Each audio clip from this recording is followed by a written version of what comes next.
Good evening from the UK and welcome to Open Minds. This evening I have a very special guest. I have my auto cue here. Obviously there are, as you know with me, there are very big words in some of these auto cues, but I'm gonna go for it. Are you ready? Tonight I have Michael Wann. Is that correct, Michael? Have I said it correct? Because you said it correct, and you're correct. You have me tonight, so yes. You're correct on both. Sure, ends. I've got you tonight because on the screen it says something totally different. It says Mike Wann. Yes. So Mike Wann is like short for Mike Wann. Yeah, or for Michael Wann. So it's just a word play on my name. I know. Michael's been on my Inception podcast, and I think we had this conversation last time. So we'll just keep the energies up and keep the humor there as well. Here we go. Michael Wann is a synchronistic-apocalyptic storyteller, and he's really good, trust me. Gonzo conspiracy researcher, Grand Master and heir of, is it Johnne, Wanne? King. Have I got that one right or wrong? Well, to be quite, I believe it's, how do they pronounce it in Scotland? Johnnne, because that's where that comes from. I'm being a little tongue in cheek with that. I believe it's Johnne. I believe it's Johnny. I'm just Johanny. Well, I'm not Scottish. I'm Irish. So you're closer to Scotland than I am. Well, hell yeah. Oh, shut up. Don't start. You know where this conversation is going, guys, don't you? And King of the Gypsies. That's all I'm saying, because this is going to go deep down the rabbit hole this evening. On the Facebook page, you'll find all Michael's links there to connect to his YouTube's articles, webpage. And after this conversation, you're so going to need to go there. So on that note, welcome back, even though he was on Inception last time. Where are you in the USA? I'm in Pennsylvania. I'm in Lancaster, Pennsylvania, which is probably best known as the highest concentration of Amish communities in the United States. Really? Wow. There's a whole lot more going on than just that in Lancaster, but that tends to be a cultural touch point in which people, when they start to think about it. Oh, you see, I don't really know the history of America, only apart from most of your towns, I don't know if you call them towns or states, you have English names, like Lancashire is in England. Correct. Yeah. We're in a particularly... in where I live is particularly influenced the name places by English counterparts. Like York County is across the river from us. Yes, that's it. Yes. Yeah, it's a duplicate what's over here. Bloody invaders, aren't they? Well, and they call Lancaster City is known as the Red Rose City, and York is known as the White Rose City. And so there's all these levels of like symbology there with the Tudor Rose, and we're not going down there. We're coming right, back. but there is a connection, and I've covered that in a lot of my earlier work, and I talked about that and like linking it all back to like Francis Bacon and stuff like that. So we're not going to go there today. No. I mean, maybe we do, but I know, and you know, that there is many levels of resonance which is occurring between. Absolutely. We'll do another show on symbology and things like that, shall we? But not tonight, because tonight, everybody, I am going to ask Michael a base question, and we're going to go deep diving. What is the matrix, Michael? So and just to provide a little bit of a setup, so you had told me before we started this conversation, you're like, hey, I was doing a little prep work and I want to change the direction of where we thought this conversation was going to be, because I watched this video which you made, and I'm very glad you watched that video. But I'm going to be honest, I made that video 6 months ago. So I'm going to be talking about some of the topics with now 6 months between when that video was released and where we are. So I just want to set that as a point of reference. Okay. So when I use the matrix, and there's matrix with the capital M and matrix with a lowercase m. So I'll define them both.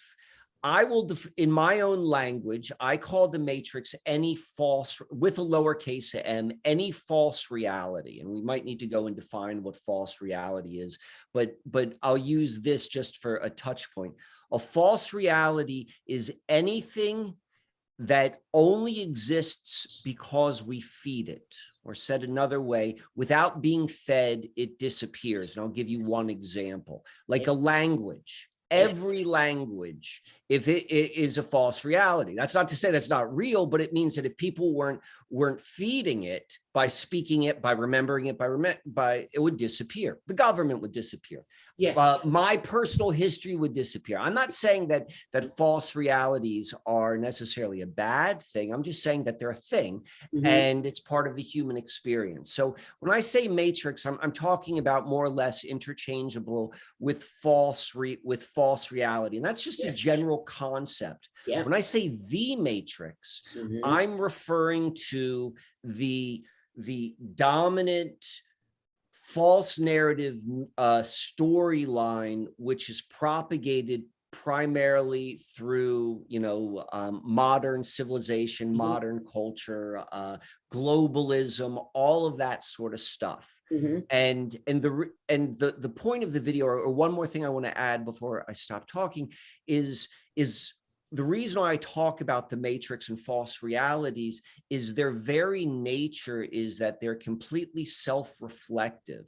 And when you are born into one, or you are within one, and there's no shame because you're in a false reality, you're believing it, is that you don't recognize it as a false reality. You recognize it as the way it is, because everything around you just confirms that, oh, this is all that matters. And so I guess the beginning of this conversation, by defining matrix and the matrix, I'm with you. That's what I'm saying. So the matrix, what I'm talking about is all of our culture nowadays, and every aspect of it, including like the internet and computers, to everything with our value systems, to our histories. That's brilliant. I mean, I want to go to the matrix of the M, and just add an extra bit coming from me is when you say like when something disappears. And I remember that there's been a few times, but one that's close to home is like the Welsh language in the UK. Way back in the day, it nearly disappeared. It was banned. You couldn't speak the language. They had to speak English way back. And it wasn't to, I don't know when, I'm not a historian, but at a certain period it was allowed to come back. But I've heard of, and so that is a current demonstration on how the matrix of the small m, that simulation, that reality can shift. So, and it's so easy to say, oh, it's this, it's that, but there's an example, guys, that, and we've heard of, you get like the Sumerians and all the way back, and people trying to, and the language was lost, or this culture was lost, or that. It's because no one used it. It can't reflect back because you're not putting it out there. Is that a good definition of what you're talking about?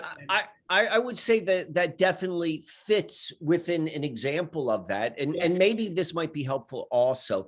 And all I'm doing is I'm giving distinctions. Distinction, like it's these are just ways of we're in this thing which is like indescribable. And so without having some point of reference of what we're describing, and that's all it is. So I want to be clear with that. I'm not saying like this is the way it is. I'm saying this is the way which just so we can describe it. So the matrix, like what you're saying is, and it's not a good or bad thing, it's just understanding. So as you said, with culture, with language, but then to a better way of maybe understanding the distinction is thinking about what is not the matrix. So the moon rising has nothing to do with whether you believe in it or not.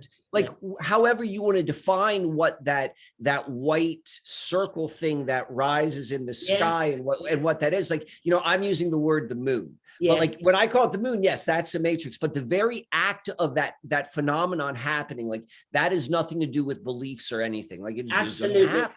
And so being able to recognize the difference, and as soon as we start naming it and describing it, Yes. which is just naturally what humans do. But Yeah. that's when we start moving into matrix reality with a lowercase m. It's Yes. what makes life fun and exciting, but it's also what traps us in a way. Traps us within it. We are going to come back to that at one segment. We are going to come back to that, and how by the naming does trap you. So, but first of all, what I want to address now we've got the matrix with a capital M and a small m. Now I want to talk about what I saw in the video where you related to I'm going to look here, my little notes here, did my research, the 3 realities that this simulation is in. Baseline reality, the matrix, and the greater or great reality. So it's broken down into 3. And when I watched it on the video, I mean, it had such clarity. That's what I told you before. And I'd love for you to share the 3 realities you're referring to. Okay, thank you. So, and again, I want to be clear. Like this is just a way of creating a false reality by categorizing. But there's a purpose. There's a purpose. Like the whole idea, the hand pointing to the moon is not the moon. It's like you need that.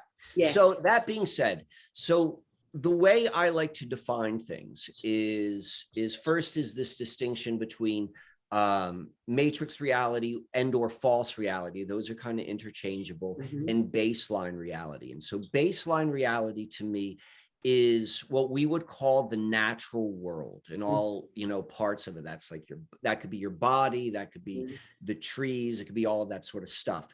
But here's the distinction. And so these are a little bit of mental games when you begin to understand these distinctions. It is the natural world before we name it, before I start saying this is my body, before I start calling that a tree, because the moment I do that, well, then I've moved out of the consciousness of what it is. Can I just at the same time? Sorry. I know. Hold on. Can I just interject there? Please. Could I mirror that as like our children when they're toddlers, they have no idea what a tree is, or a flower, or the grass, or anything, and they just go out and there's no naming. Is that right? If I would say that is probably a better reflection of the human experience about how we meet the world. And we're like, oh, look, remember, children don't name it. They just take it as it is, as it is. And then we go through this process, and you're going to go through this process no matter what. If you're born in the Matrix, or if you're born in Sumeria, which I would say was the Matrix, or if you're born in some sort of like very organic, natural, tribal community anywhere on Earth, like whatever you're born into, you're going to get a Matrix. But we come in on the baseline. So we literally come in on the baseline where there's no naming. We don't even know mum, dad, or nothing. Right. So if you were a feral, like this is what I think is interesting. Like when I play kind of games in my mind is the whole idea of the feral human. Like if you were born and just somehow were able to be raised by the natural world without any other human beings. And I think I've read enough stories or accounts that supposedly that happens, but I question everything I read. But anyway, if that were to happen, like that would be, in my opinion, how the human being would be closest to baseline reality. But then at the flip side, like it's not what we are right now. There's certain experiences which we get to have as human beings by the very fact that we do name things and we can describe it. But when we don't realize that that's what we're doing, that's when we get lost in it. And so by the recognizing that there is like this kind of baseline reality, and it's like the moon and the earth and the water and it doesn't have a name, but as soon as we name it, we've moved away from it. I mean, this is very Taoist. This is very Taoist. It is, but I mean, for me, coming from non-duality, it's normal. It's just exactly. Like, you know, we're talking about it. And I think if there's anything which I do is I just articulate something which people have known or talked about or looked at or approached for a long time. But I want to go and switch over to the last reality, the greater reality. Yes. And so this is very, very like Mike's personal false reality. This is how I meet it. Yeah. I look at the human experience from the most basic level as being a mystery. And that basic level is we don't know where we are. No. We don't know how we got here, and we don't know what we're supposed to do. Okay. And I recognize there are lots and lots of interesting and good stories that explain that. It could be a philosophy, it could be a religion, it could be a history, it could be all of that. And I'm not going to say one is right or the wrong, but I'm saying, like, if you are going to integrate internally with one of those stories, aka believe it, well, then there's a part of it which has to go on a belief. I'm not saying there's anything wrong with it. I'm just recognizing what it is. But the basis is we can't know for certain for whatever it is. So I treat life as a human being with a degree of mystery. In fact, I like that. And the greater reality to me is a general term which says, listen, I'm talking about baseline reality, like the natural world, and I'm talking about false reality, but I recognize all of this exists in a big, like, what the hell? I don't know any of it. And I call that the greater reality. I don't know where we are. I don't know if we are byproducts of the Anunnaki. I don't know if we're a computer simulation. I don't know if God created. I don't think anyone. I don't know if it's all of those or none of those. I think it's interesting, but I don't put much weight onto it as much as I've got a physical body and I feel that more than anything else. So yes, I honor and recognize all of that which is not physical, but this is still my point of reference. This is my point of reference until I've got some other point of reference. Exactly. I mean, I think all of us, especially on you put out the YouTubes and the podcast, we all don't know. And our truths change constantly. Like, I mean, sure, from you doing that video 6 months ago, your consciousness may have expanded differently. Oh, I never thought of that. And we're all on that journey. But this is for me, this is the fun part. The fun part is we're trying to articulate. We're at the stage now where we're all being sort of like, it's an obsession to go deeper and deeper, to really try and define what is going on. What is this? And so I so resonate with what you said. I love the way that you do articulate it in your videos on YouTube. It's the clarity that I like the way you do. There are many others that can articulate it just as well. There's no right or wrong way. What works for some may not work for another. Right. So the whole point is to give, a bit from everybody and see where that goes. But we're basically all describing or trying to describe through words and labeling what the hell this is. What the hell this is. So I'm in my stages. You say mystery. I like that. I do see it as a mystery. I find when I say humor, don't take the word in a negative connotation. It's joyous. It's fun. There's humor.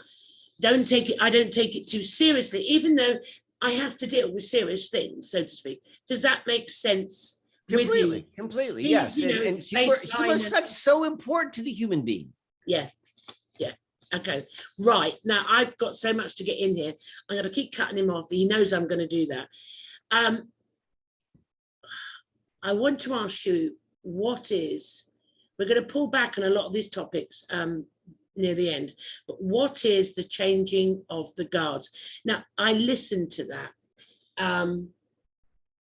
For me, let's start off. It's like what I could be, I don't know. I felt like I've gone through a form of, we use the label shift, like I was on a timeline and I was participating and agreeing, but I'm not on that timeline no more. And I observe in the former timeline, but I'm not connected to it. Is that what you're inferring? So yes. There's definitely an overlap. So let's take a step back. We were talking about just trying to define this thing that we're all experiencing, and we're all kind of like, we're doing that.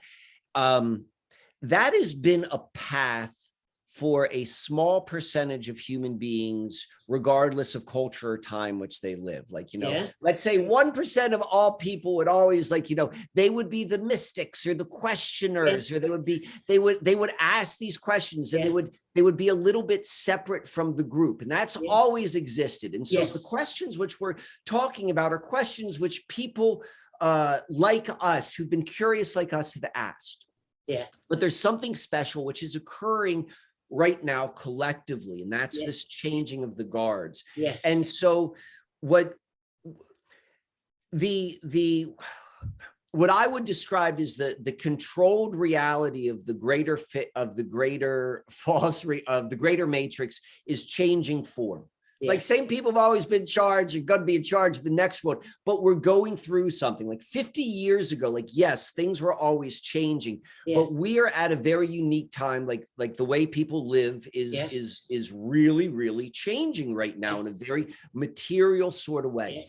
And because of that, what was once a type of question which would be limited to just a small percentage of people, that's no longer a luxury. And the reason why that was a luxury is because you could say, you know what, I'm not going to ask those questions. I'm just going to keep my nose down and I'm going to follow the rules, and they're going to give me some scraps from the table, and I'm going to be happy. I'm going to be happy with that because it's predictable and it's safe. And that's one of the things which we like.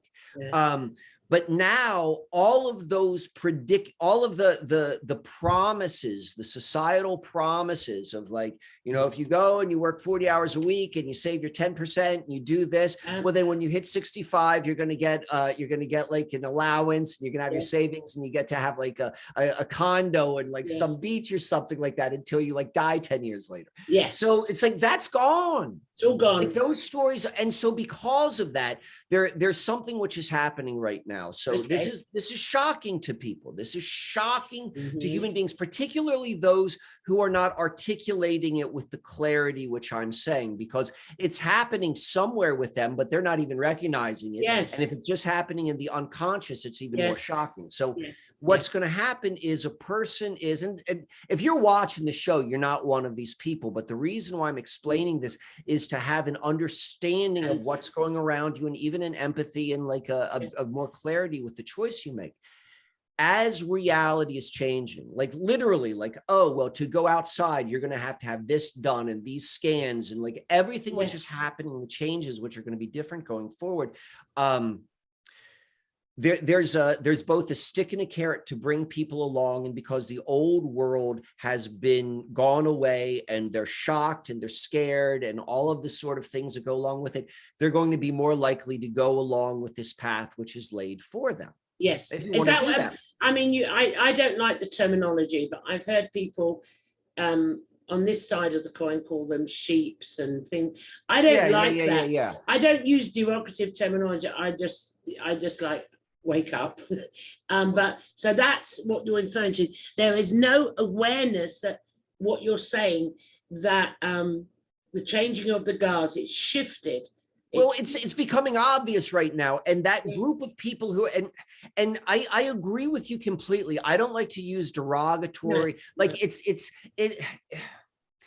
why someone has been tricked. Why and why am I going to go and hold that against them because they didn't ask to? The very nature of being human, which is an openness and a naivete. That's been we could go in a bigger picture and say it's through the experience in which you realize that. I'm totally down with that, but without going there, if someone is if what is being used is the sheep or sheeple, I get it. That's. They didn't ask to be. If they were tricked, that comes with a responsibility, in my opinion. And part of that responsibility is at least a compassion, Absolutely. And so I'm in agreement with you. And that group of people who would be considered sheep, there's so much work trying to be able to bring to a certain level. But right now, because this is if you're going to break out of prison, the time to do it is when they're having the changing of the guards, because there's like, you're not settled, you're not watching everything. Yeah, and absolutely. so right now there's a changing of the guards in terms of how society is being run. One thing has to be brought down in order for a new thing to go on. This has happened many, many times and what have you. But because of that, it is evident to more people, they're willing to look up and take a chance and a risk, because they're like, I know I don't want to go down that path. And I've been like, whatever the reason, like they've been literally awoken up. There was a time where I was a full believer and participant in the system. Like, you know, there's no, every being, every Homo sapien has been, so there's no one that's never been exempt from it's part of the whatever it is we're doing, the journey. I would like to add in that I've noticed as I've gone in, I just call it, I've got no name, so I call it a timeline, and I'm observing like a movie over there. You said before there was like a small 1% that would question. I'm seeing as these beings are being pushed and pushed and pushed to shift to, you know, this changing of the guards, they're waking up. They've participated to a certain degree, but as it's pushing them, I am seeing it. I've been out in the UK, but I'm seeing it en masse here. En masse, it's a shift going. They're going, I'm not doing this no more. I don't want this no more. And they didn't even realize they had a bloody choice in the Matrix. No one realized you have to do it. No, they're saying, well, I've got a choice. And it's so simple. It's simple, but we've all been through it. I've been through it. You've been through it. It's a process. And so I see now that 1% you spoke of before, you know, all the philosophers and, you know, the gurus and all the odd ones through humanity. I'm just seeing them going pop, pop, light bulbs are going everywhere. I concur. I concur. Yeah. And that's like, so, I mean, these are all mind games. When we tell these stories or like try to frame this thing up in a story, like we need to, but they're mind games. And so there's one way which we can look at it in terms of like the us versus them. You know, they're doing this and they're bringing, and there's a truth to that, because someone does set up this system and someone does like, and someone moves it along. And if you actually go and you look and you follow the details of like the mainstream story, you're like, there's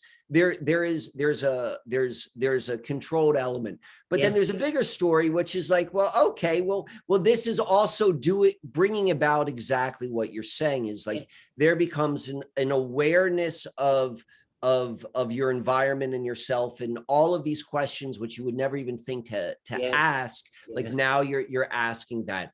And that's kind of in my opinion, the excitement about this time and all of us being alive right now. And that's a much more beyond the story. We're the script writers, and we can actually, I always say it, we can change the story.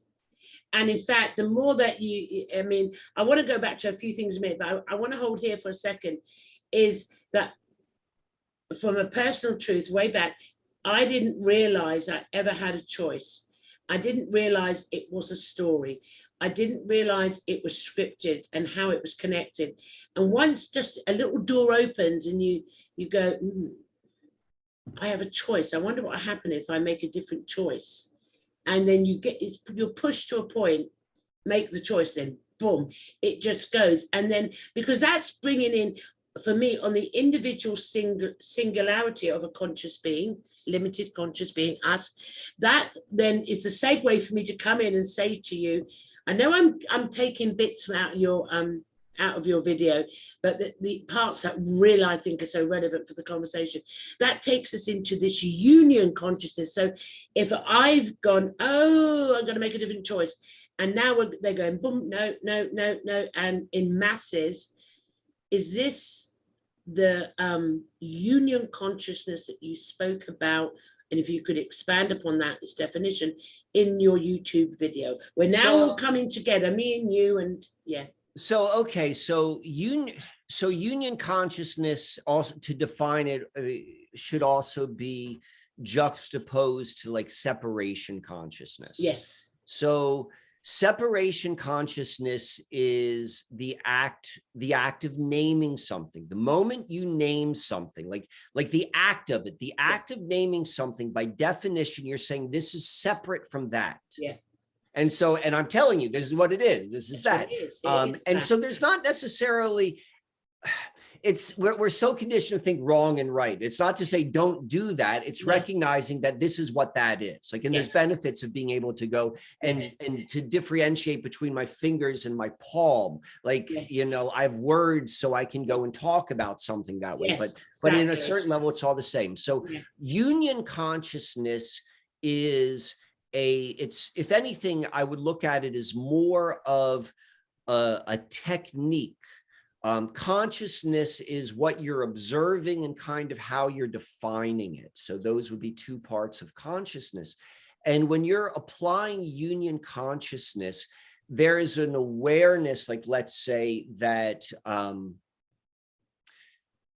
something which would be named, like, you know, I can't look at a tree and not know it's a tree. Like, you know, I've got too much experience knowing that's a tree, but I can kind of move out of that space and move into like kind of that non-duality. And whatever that practice looks for, like for a person, that is kind of what union consciousness is to me. But it's not done just for the sake of like, oh, this is a cool thing to do. No. It's done for a purpose. And what that purpose is there's so much that happens, like the mystery of consciousness and thought and what we realize and like the observations we make. It comes from what we're connected to. And so part of being within these false realities is we're constantly reflecting back what we know within this false reality. Like, you know, if you go and you watch the news and you hear all about some sickness, which they're talking about all the time, well, you're going outside and now you're seeing it everywhere. Yeah, it's going to be. But if you never were told about that, you wouldn't see it. And so that is just an example of kind of how it works. So if you could go and apply union consciousness purposefully outside of like what you know to be the matrix, whatever that boundary would be, and there's a recognition that on a certain level, I'm now connecting with this, I'm blending outside of this circle, and I don't know what's to become of that, but I know why I am doing this. That's what I mean by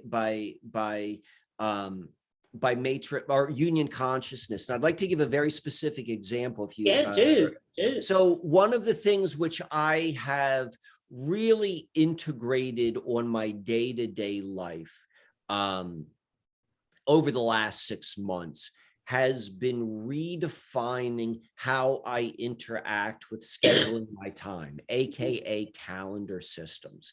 And what I've done is I more or less, I develop my own calendars and I create my own months completely based upon the lunar cycle. And I write it down, and I not like following someone else's. I'm doing this myself, and I'm really taking it to a whole lot of different levels. And my understanding of being able to follow what I see in the sky with a better understanding, just logically, like being able to understand where Jupiter is and watching like Venus is coming up close to Saturn, all this stuff. I'm doing it for one reason. I'm applying my very, very linear logical mind. When I'm saying mind, I mean like what we all have, my linear mind, which is normally applied within the false reality. And I'm applying it as far out as I possibly can, yet it's tangible, which are just the planets to manage my time. And so I'm doing that for one reason, is because I know that somehow is affecting me outside of my regular. I'm still one foot in the system. I'm still paying bills. No, I hear you. I mean, I have a very similar thing. I don't do that. I must get you to do me a calendar. I don't do that. What I've somehow, and I don't know how this occurred. I mean, I don't have a TV in the house. That's one. And I don't have clocks anywhere. That's two. I have my phone, and even the computer, the big ass microphone is right in front of the time. So I need to have one foot in because of certain aspects like podcasting. And then I found that like when I wake up in the morning, at one point, if it was still dark, I would go, what's the time? I'm up too early programming. And it took me a while, just when my body organically wakes up, because I was finding, well, in this country, it's like monochrome season at the moment. Winter in the UK is like, ugh. You wake up and you think you're like 3 o'clock in the morning. It's not, it's 6, because it's falling your senses. So I thought, I'm going to stop that. So whatever time I wake up, I'm up and I get up, and then, you know, I go on my phone or something and I see the time. Sometimes it is 5 in the morning, 6. So I started to do that. And also, I don't know about in the USA, but here in the UK, I was raised, you have your breakfast, your lunch, and your tea or your dinner, and it's set. You've got to go set. And you're told what to eat, how to eat, when to eat.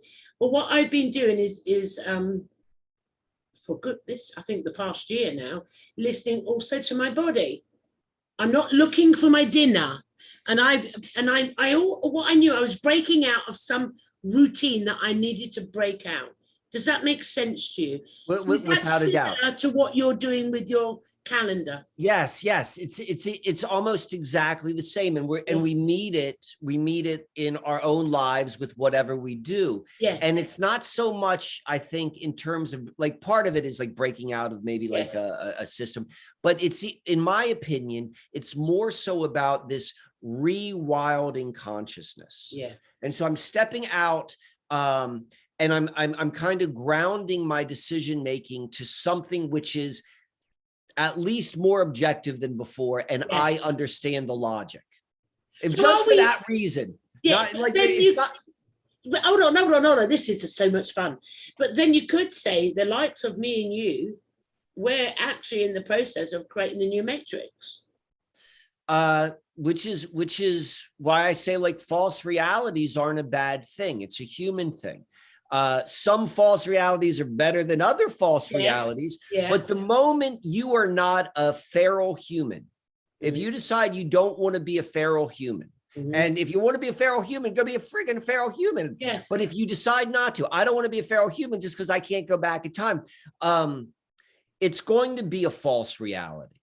But at least you understand more about it. And for this, so I'll use this as an example. Like sunrise is a real thing, right? Like it's when the disk of that sun thing breaks over the eastern horizon. 7 a.m. is not a real thing. 7 a.m. is not a real thing. It's not real.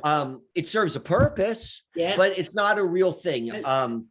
When we become more aligned to, like, you know, saying sunrise as like, you know, more or less a time, that's still a false reality, or that's another matrix. I'd agree with that, but at least it's one step out of it. But you are 100% right. It is another matrix. And so that's part of, to me, is understanding this concept of what we're doing, because this way if we're going to create another false reality or another matrix one way or the other, here's a distinction.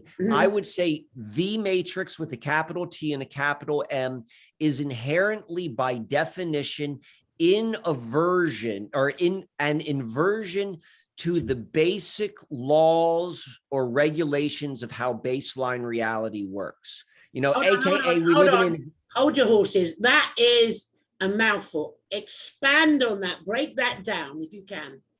All right. So you've got a matrix. You've got a matrix reality which comes with a story. As soon as you have a story, there's a matrix reality, like lowercase m.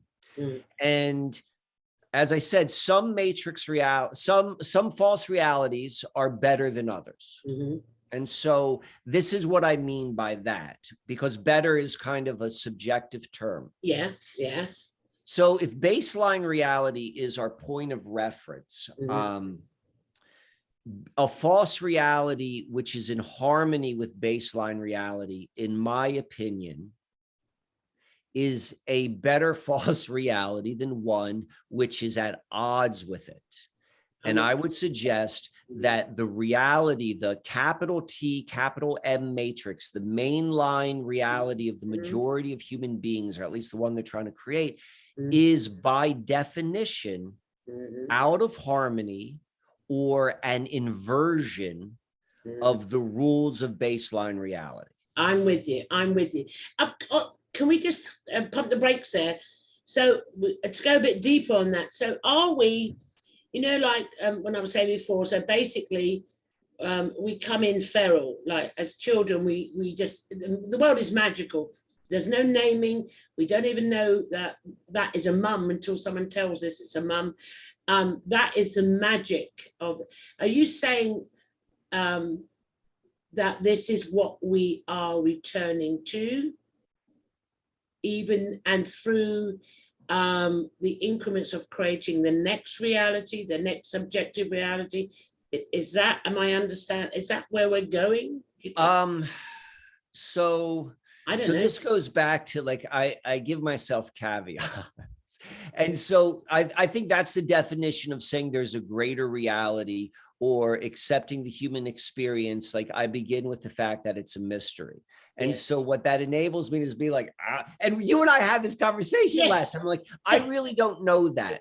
But what I'm interested in when I talk about all this is more so like, what is the nature of being human? Like, I can't step outside of that. And this is how we seemingly work. And then how to do that in with a greater degree of clarity. So I would say that, and this idea of being human and recognizing a human being is going to become whatever they're born into. So whatever false reality you're born into, like, that becomes your second nature. And we don't even recognize it. I mean, most people recognize, I used to, years ago, to say, I was born in the UK, so I was born into a set rules and regulations and laws of culture, speech, If I had been born in India, it would be totally different. It would be totally, I mean, in fact, my matrix is different even to your matrix, which is USA. So I mean, I think most people now, and I would hope so, have that understanding, because a lot of biases and judgment has dropped, when they're judging another for doing what they will. They didn't ask to be born in that reality, and they were programmed and connected. Right. Like some sort of chips gone in and said, you're going to be in this reality, and this is, so I think most people are aware of, I hope they are anyway. Well, I think the point I'm trying to make right here is, what is the nature of the human experience? And the nature of the human experience is you become whatever you're born into. So it's like, so if you understand that's what a human being does, a human being is designed for whatever reason, that wherever you put a human being, it becomes that. So that cannot be a deficit of being a human being. That's what a human being by definition is. And so there is a process of recognizing that, not all human beings will recognize that, but they will. They'll recognize, just as what you said. Oh, if I was born in India, I would have been different. I would have had different value systems. I was born here. And once you realize that, then the game changes a little bit in the fact that you can purposefully go as far away out. So the Western calendar right now, this 12-month calendar, for example, is the primary timekeeping mechanism across the earth. So that exceeds my United States difference from your UK versus, we share that. There are a couple places on earth where they're not following the 12-month calendar, but that would be something. Stepping outside of that, just for the sake of stepping outside of it, to me is an important thing, because it is refreshing. Literally, not like refreshing in terms of, oh, this is so refreshing to be outside. Like, it literally refreshes consciousness outside of what it's been in. And part of the mystery of being human is, like, I don't know what's going to happen afterwards. What I do know, no idea. I find, I mean, for me, I find it's always in hindsight you get this, which is a bitch, but I've found it now after this has just been happening to my being, is freeing up. So anyway, it's refreshing. Yes, but I found it's freeing up, because once you stop being aware that the time-space continuum, and once you stop participating in it to a degree, even the tiny degree that I've done with eating or sleeping, or I don't watch the clock no more, my body seems to it started to resonate with it could be the moon, it could be the plants. I don't know what it's resonating with, but it's freeing up. It's a freeing. And then this consciousness that you speak of, union consciousness, that feels more coming in while I'm disconnected. Does that make any sense to you, what I'm trying to say? Yes. That makes absolutely perfect sense. And again, we're trying to use the words to describe things which really don't have words. So we're trying to, I'm trying to use my words in as precise of a way to describe this nuance, and you're doing the same thing. And I think we're describing exactly this freeing up. Yeah. Because we don't even realize how much of this consciousness, and the consciousness is our focus of this thing, is being placed upon stuff which we don't even realize is part of the matrix. We think it's as it is. Yes. But when you stop looking at the time, or you start looking at it in a different way, you realize, oh, there's a part of this consciousness which is not being expended upon that. And I don't know what's going to happen afterwards, but I'm pulling it away. And that's what I mean, like refresh, like a computer. It's just too exciting, the conversation with you. Because we're coming close to the hour, so a few more things I want to get in, because I know you have a very, very important appointment coming up. What I've found is, if I can explain this, by doing that, and I wonder if you have, is everything, if you come from non-duality or whatever you want to label it, and everything's in the now. We all talk about the now, and it's just lip service half the time. But sometimes, and then what happens, everything, the reality merges into one, and it's like now. Even though I'm experiencing, and when you take off the Monday, the Tuesday, the Wednesday, the Thursday, does that make sense to you? It's by doing this process, it's like a continuation. I could say a continuation of time, but no stops. Does that make sense? So what you just described is like why you'd want. Imagine if you just lived like that. Imagine if we were born into heaven. But at some point you would think like, oh, well, let me start labeling things. It's like, at some point you're like, okay, I'm going to label it. And then we label it. We're like, hey, let's just call this Tuesday. We're just going to call it Tuesday. I know it's just the same as it, but then you get to maybe this is when we get into these interesting stories. And I like this story. Yeah. I like this story of like, we are completely balanced in the now, as you put it. And then at some point we begin to separate things just for whatever reason. It makes sense. And then we get logged into that. And then we start and we move away from that. That's certainly what is happening. I think that's a very fair way of describing what we're doing. And then you just kind of laugh, like you said in the beginning about humor. And you'd be like, this is ridiculous. Why am I even doing this?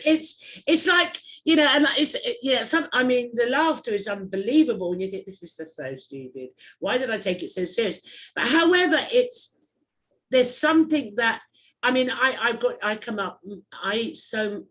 it humble pie, because I think I know the truth. And then I think I know and it just changed. And then, most of the time I go, you know what? I don't have a fucking idea what I'm doing here, what's going on. And as soon as I go through that process, I go, I give up again. And then boom, boom, boom, boom, and it comes in. And now I'm in this one, whatever's going on. And it's like this conversation we're having now. I said, we're like code breakers. This is such a fucking adventure. We're code breaking. That is literally that's exactly what's happening. Yeah. This is at the same time, with all symbology, and that's a fascination. That means this, and no, it doesn't. And we're just code. We are Indiana Jones on this. But it's so hard to articulate. And when you think you've grasped it, which is a stupid thing to do, next year you're gone again. I give up. That's it. I'm like this sometimes. I'm not doing this no more. I've had enough. I'm not doing, and I'm laughing as I'm saying it, because I'm aware I am creating it at the same time. It's that juxtaposition. It's the juxtaposition back and forward, but it's part of the growth or whatever we want to call that we're going through. I have no idea anymore now. So can I tell, I want to tell a short little story, which I think encapsulates what you're talking about. And it's fun. Like, I mean, you come to the point, like, I loved how you said humble pie. You got to laugh at yourself. Yeah. You got to laugh at yourself. You got to be like, I'm friggin' nuts. Yeah. All right. So I used to live in this neighborhood. This is like maybe 5 or 6 years ago, 10 years ago. I love the neighborhood and had this really, really interesting mix of people. Okay. It was right on the edge of a college campus. And it was a place where you'd get like a lot of, and it was a liberal arts college and get like a lot of college folks. But then there's also, it was appealing to business folks. And like, that was the world. It's kind of like upper middle class sort of neighborhood. And there are two people I knew in the neighborhood. And the first guy, he was maybe 10 years older than me at the time. Well, I guess he's still 10 years older than me at the time, but at the time that would probably placed him maybe in his 50s. And he was a very successful anesthesiologist. And in America, like anesthesiologist is like hitting the jackpot for like jobs. It's like you're a doctor, but you're not cutting any, like I'm not downplaying what an anesthesiologist does, but you're just basically putting the person to sleep and make certain they're coming back. Like you're not cutting in, like taking out a heart and putting in, like, it's a little bit of an easy job and they get paid through the nose. Like it's this great job, right? But the guy was like, you know what? This isn't my path. This is not my path. In fact, I'm going to retire from being an anesthesiologist. I'm going to be smart about it. Like, you know, I'm going to have like money saved up, but I'm walking away from that career. And I'm really, really embracing my time to studying Buddhism. You know, he wanted to be like quite literally, like a lot of Westerners go through this Buddhist path. And like it spoke to him and just everything which Buddhism spoke. Like he was like, I was at the peak of the Western world value system, and I'm walking away from it. So 2 blocks away is this other guy. And so that guy's name was Chris. And so this other guy, his name is Jigby. I think I'm pronouncing it correctly. And so I met Jigby because we both had young children around the same age and we would see each other in the neighborhood. So I see Jigby and I kind of learn his story. And this is Jigby's story. Jigby was born in, I'm pretty certain it was Nepal. He was born in Nepal. And as a young child, one of the I don't know what the right words would be, the priests or a monk had a dream that Jigby was a reincarnation of a llama. And approached his parents, and his parents had the same dream. And as a child, he was asked to select which one of these items belong to you in this past life. Like that's part of the test. And as a child, he picked it. There's this confirmation. And he lived his entire, from that point, as a young child, he was handed over from his parents, like willingly, like his parents said, this is for you to raise my son, because in the monastery to become who he is as this reincarnation of this Lama. And for the next 18 years, Jigby was raised to be the reincarnation of a Lama. His career was set within the Buddhist career path. And at age 21, he came to the realization. He was like, you know what? I ain't the reincarnation of any Lama. I'm Jigby. And it was with a really, really, really heavy heart. And I'm telling you this story, which he told me. So it was with a really heavy heart. He sat down with his personal teacher, who's been a father his entire life. And he had to say, I'm sorry, but I know you guys have a lot of vested interest in me being this person, but I'm not that person. And I'm going to have to walk away. And so his guide, his mentor he was like, okay, whatever you say, if this is the path of you as the Lama, you go and do it. So Jigby goes and he moves to America, where there's a high population of, whether it was Nepalese or Tibetan, I don't remember which it was. And I believe it was in Boston. And he went in Boston and he met a woman who was a graduate student at Harvard, and they fell in love. And then they moved down to where I was living in Lancaster. And she's working down there. And he's like, yeah, I want to, my whole life purpose is I want to open up a successful bakery. And so the point of this story is 2 blocks away, and I'm just witnessing it. All I'm doing is witnessing it, me just being Mike, looking at patterns. And I've got these 2 individuals of these 2 guys who I really respect and like as people, and I find their stories so interesting, but they cross where you got this Western guy, and all he wants to do is become this Buddhist priest, and he had the greatest Western life in the world, and he's like, I'm going to walk away from that because I want to follow this path to become a Buddhist priest. And then you got this guy who's literally like identified and he wants to open up a bakery, and he wants to open up and be a successful businessman. I love it.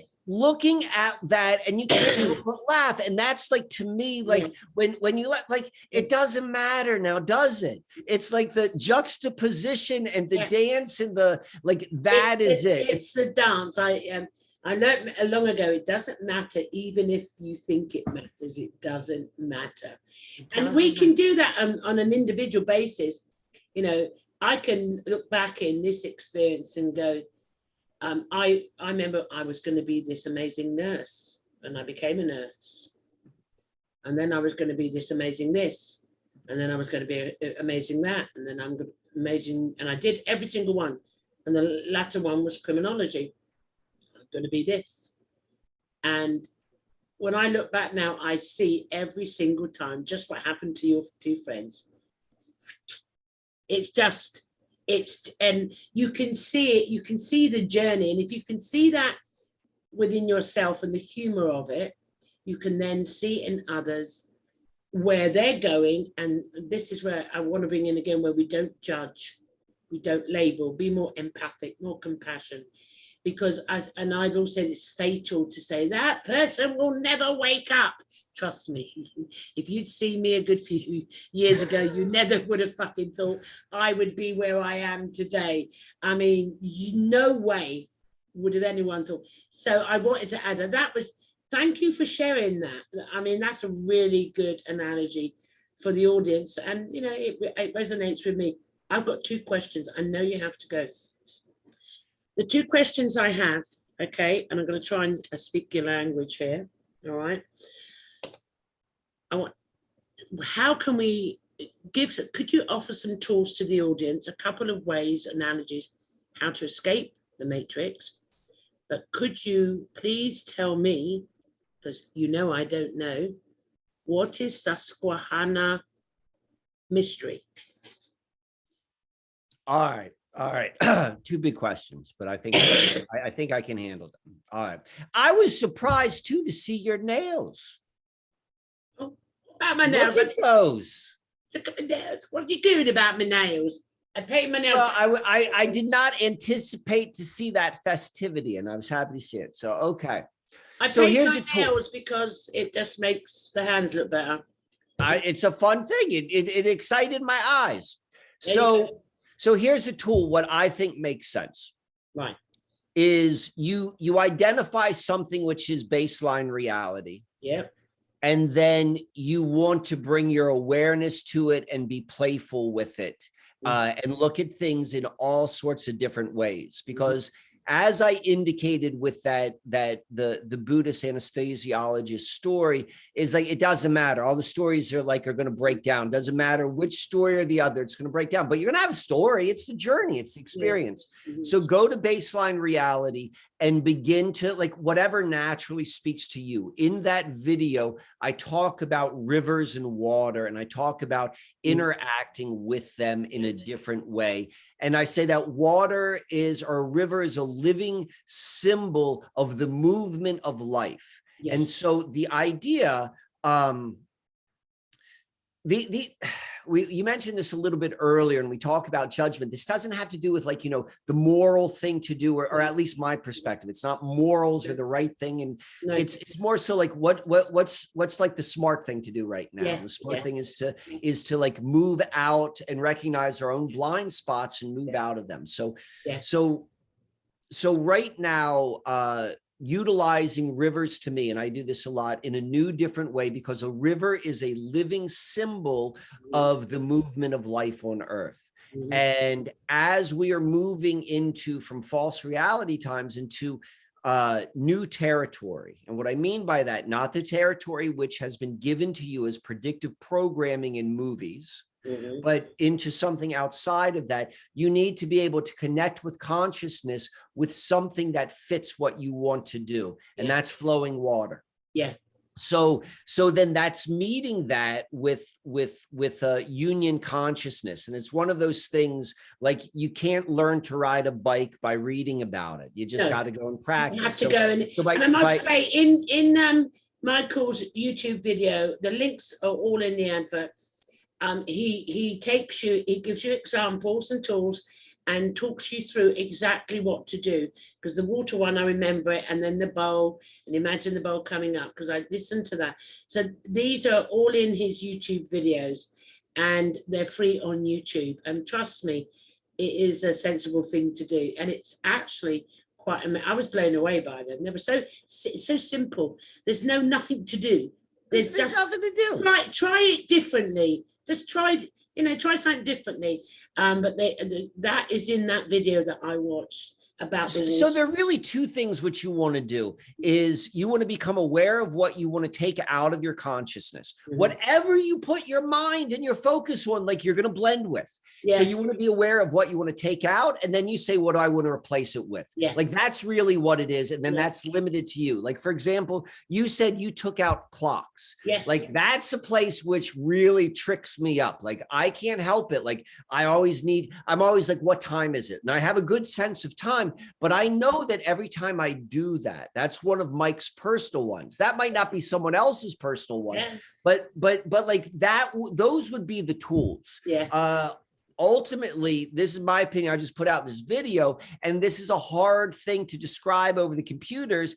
Is I personally think everyone's got to make a conscious decision of moving off of like everything we can do with computers. I think we can do without, but there's going to become a point where you say, I don't want this. In the same way I'm saying, I don't want to know what time it is. I know that I don't want this. There was a time which we lived without them, but nonetheless, there's that.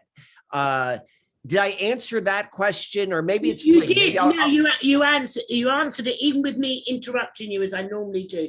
You were perfect. Now the last question is the Susquehanna mystery. What okay, so this is where it starts getting fun for me.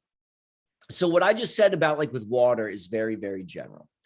One of the things which I've done, and people who follow my work, they enjoy, is I'm a really good storyteller, and my technique of stories is that I'm able to take things which are seen as objective truth, and I just rearrange them in ways which you haven't seen before. And I'll be the first to say this. Every story breaks down. So when I tell a story, I'm saying my stories break down too, but I'm just playful with it. And so this is what is the Susquehanna mystery. I take all of these things, which are objective facts, information, data points on the Susquehanna River, and I kind of rearrange them. And the question is, like, it's a two-level question. It's like, one level is like, why is this river so significant if all of this stuff is true? And then secondly, the second question is, what is the true nature of moving water, of a river? Which then ties back into that spirit of what I said about, like, a living symbol of the movement of life. So to me, the Susquehanna mystery is, this is how I'm going to frame it up. There is evidence of a 400-year magical ritual which was placed upon this river to align life on Earth in a certain way. And that certain way is computer technology, globalism, and the three-wire distribution of electricity. And I say that not lightly, but with a ton of evidence, where when you hear it, you're like, that's the most logical conclusion you can come to. And then, so that is kind of what the Susquehanna mystery is the revealing of this story, and all of the people, and the John Dee and the Francis Bacon and John Smith and the first computer, and all of this, all on this river, which is quite possibly the oldest flowing river on the face of the earth at this current moment. And so just the fun of, like, what does this mean? Yeah. Is what the Susquehanna mystery is fun about. Yeah. It's not to say that the Susquehanna mystery is the only mystery. It's a fascinating one. But here's the thing, which I find most fun when I get feedback from people. It has encouraged others to look at the water systems in their own backyard and the history and the geology and retell the story. I love it. I love it. I love it. And I kept that question to the end of the show because you know me, if I'd asked you that in the beginning and the name John Dee come up, I would have digressed off. I would have gone down alchemy, John Dee, and I've gone down, that avenue. But so I did. I held it to the last point. Now I want to say thank you so much for sharing the information you shared this evening, and to the audience. The links are up there. Go check out his YouTube. Go check out his webpage. It's fascinating. It's a place, I'm honest. I interviewed you, it was months ago, wasn't it, on Inception? And I've been so busy, I never found the time to go to his webpage or YouTube, just busy, flat out with recording shows. And today, something said, go watch the videos. I thought, what should I talk about? And my God, I was blown away. And I did tell Michael, please go. You've got nothing to lose. If it resonates, take it with you and have fun and see where it goes. If it doesn't, that's fine. Put it to one side. But, it's something different. I'm definitely going to have you back on in the new year. We're going to talk about, there's too much to talk about with you. I find it so fascinating. Thank you so much for coming on the show, Michael. It's been awesome. I'm aware of the time at this moment because he's got an appointment. So there you go. I would like to thank you for watching. Please like and subscribe. It's not about Gloria. It's about getting the information the guests are sharing with us to the widest audience we possibly can. I've gone on to Rumble, but I'm not very technical, so it doesn't say open minds. It says Gloria 313. If you're on Rumble, I know, don't even go there because I'm not technical, and I can't find a way to change it. Gloria 313 on Rumble. Just please like and subscribe the videos. It's a different audience there.